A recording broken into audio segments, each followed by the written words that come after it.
Avrebbe preferito una corsa in solitaria oppure benedice questo accordo o PDL Lega?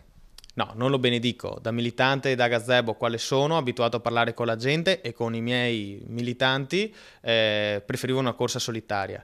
Non si placa l'ironia su web e giornali in merito all'accordo tra Lega e PDL e soprattutto non si placa il mal di pancia che da ieri colpisce la base del Carroccio. Da Chioggia a Portogruaro, da San Donà a Mestre, tanti militanti si dicono perplessi e disorientati, soprattutto ripensando agli sforzi compiuti da Roberto Maroni negli ultimi 12 mesi. Quello che era certo e scontato è che i militanti non avrebbero mai digerito un'alleanza con Berlusconi Premier. Il fatto che Berlusconi non sia Premier sicuramente lascia, indora un po' la pillola, diciamo così. Oggi la Padania celebra così il nuovo patto di Arcore. Alleanza strategica, alleanza necessaria, alleanza inevitabile. Soprattutto per poter coronare un sogno sempre inseguito, la macro regione del nord.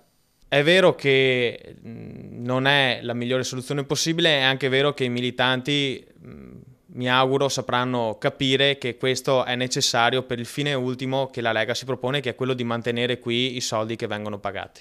Si sforzano i dirigenti del Carroccio per spiegare i termini dell'accordo, ma alla base leghista sembra tuttavia di assistere ad un film già visto e rivisto. In pochi credono al passo indietro di Berlusconi e tanti ammettono di essere frastornati dal balletto sul nome del Premier.